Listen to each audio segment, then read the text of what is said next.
उस चर्चा में प्रवेश कर रहा हूं जिस चर्चा की मैंने अभी बात की थी। आखिर भगवान ने महाराज का दर्शन क्या, इसे समझे बारीकी से। तो होता यह है कि एक बार भगवान बैठे हुए हैं, तब देवताओं में एक देवता है जिनका नाम है कामदेव, और इस देवता का आगमन होता है भगवान श्री कृष्ण के पास, और ये कहता है कि मैं आपसे युद्ध करना चाहता हूं। भगवान श्री कृष्ण कहते हैं मुझे युद्ध तो नहीं करना। तो कामदेव कहता है देखो जी, मुझसे युद्ध इसलिए लोग नहीं करना चाहते क्योंकि जानते हैं कि लोग हार जाएंगे। अब भगवान ने जब ये सुना तो भगवान ने कहा भाई हारने वारने वाली बात तो नहीं है, बाकी तुम अगर कहते हो इतनी प्रबल इच्छा है कर लो युद्ध।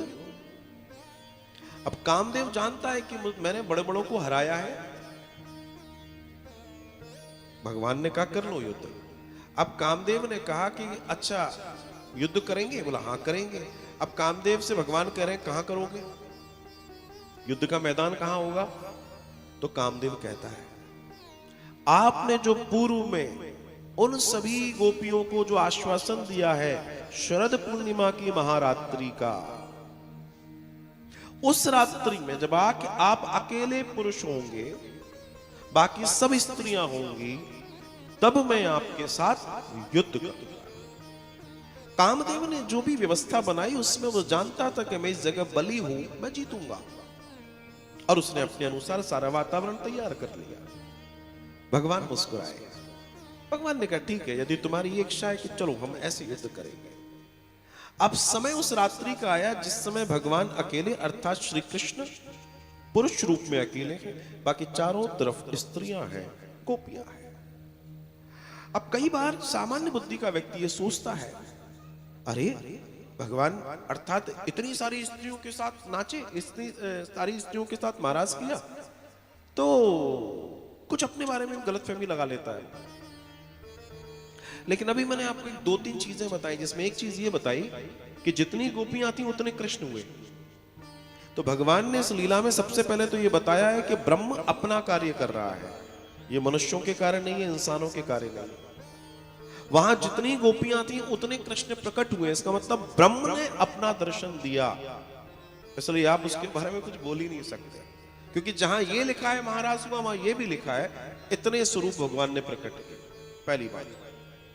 दूसरी बात कि जब उसने ये कहा तो तैयारी हो गई युद्ध की। अब जैसे ही अंत में यमुना स्नान करके गोपियों को आगे बढ़ाया भगवान ने, और भगवान फिर कई गुना हो गए, तब पेड़ के पीछे छाया रूप में वो खड़ा हुआ है। कौन? काम। और वो बस प्रहार करने ही वाला है। भगवान ने बस उसे देखा है, कोई शस्त्र नहीं चलाया, और भगवान की दृष्टि पड़ी और वो समाप्त हो गया। कहने का तात्पर्य ये महाराज कामनाओं और वासनाओं का कोई नृत्य नहीं है। इसके शब्द को समझना बहुत ज्यादा आवश्यक है। एक शब्द है रस, और जब बहुत सारे लोग हो तो वो हो जाता है रास। उस ईश्वरीय रस की प्राप्ति करना जिसके द्वारा आप अपने आप को पूर्ण रूपेण उसको सौंप दें, इति महारास, जो गोपियों को प्राप्त है। लेकिन गोपियों को भी कैसे प्राप्त है? गोपियों को कोई ऐसे प्राप्त नहीं है कि शरीर लेके पहुंच गई हो गोपियां। शरीर से कोई गोपी वहां नहीं पहुंची। जितनी गोपियां पहुंची हैं मन से पहुंची हैं, क्योंकि सभी गोपियां अपने घरों पर सो रही हैं। सुखदेव मुनि कहते हैं कि जितनी गोपियां पहुंची सब मन से पहुंची, तन से नहीं पहुंची। जो आप जितनी अभी घटना देख रहे थे ये मन पहुंचा है, क्योंकि इतनी तीव्रता से सिर्फ मन पहुंच सकता है वहां, तन नहीं पहुंच सकता। और इस तन की जरूरत उस परमेश्वर को नहीं भी है, नहीं है। इसे हमें समझना और जानना होगा। कई बार लोग अपनी मति के अनुसार श्री कृष्ण को आंक लेते हैं। अरे को तो फिर पूरी लीला देखो। 6 दिन की पूतना को जहर पी के मारा था, कैसे पाल उठाया था, कैसे क्या क्या किया था, कुछ एक करके बता दो तो फिर मान जाए। कृष्ण ने जो किया है वो आप कर नहीं सकते, कृष्ण ने जो कहा है वो हमें करना है। उन्होंने गीता में एक सूत्र दिया है, करो उसे। अगर कृष्ण का पालन करना है तो करो, लेकिन ईश्वर जो करता है वो हम नहीं कर सकते, हम ईश्वर नहीं है।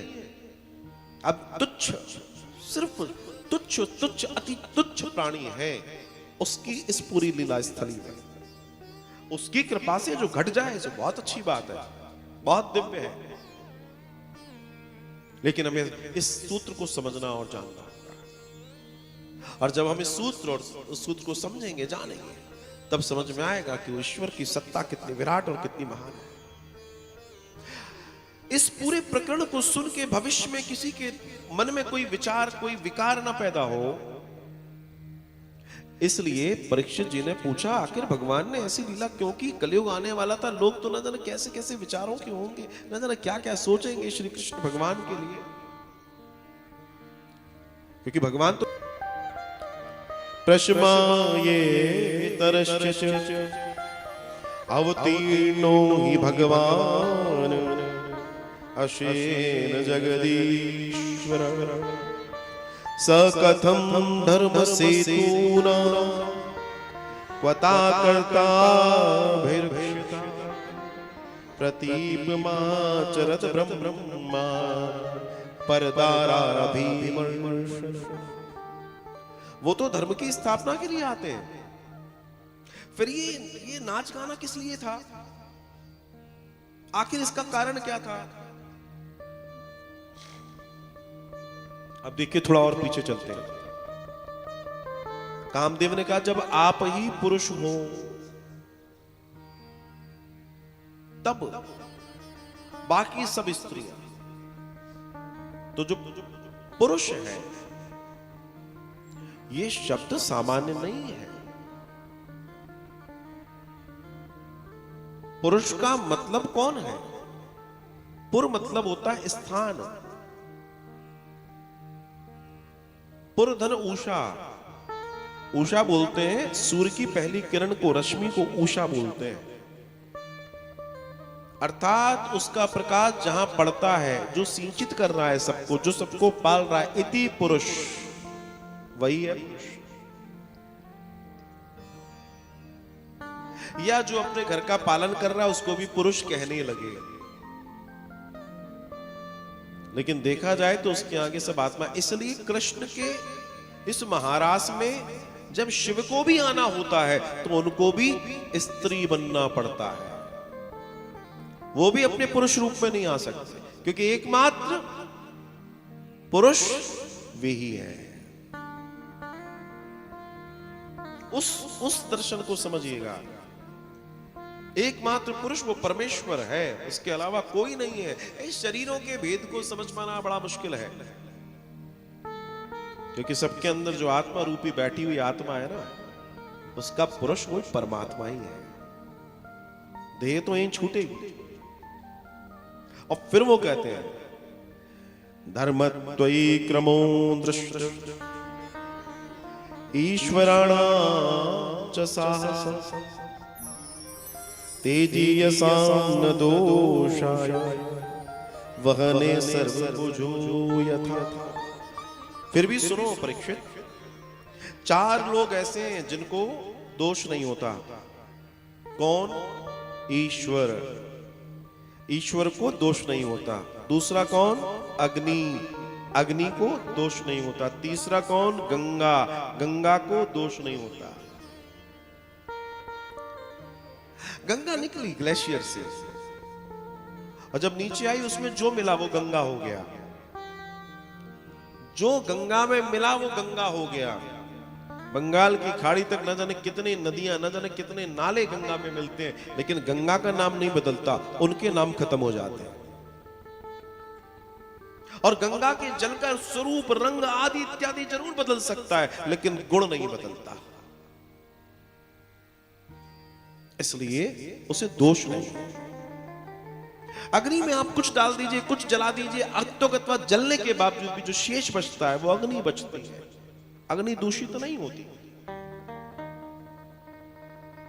चौथा समर्थ, सर्व समर्थ परमात्मा, समर्थ को नहीं दोष गुसाई।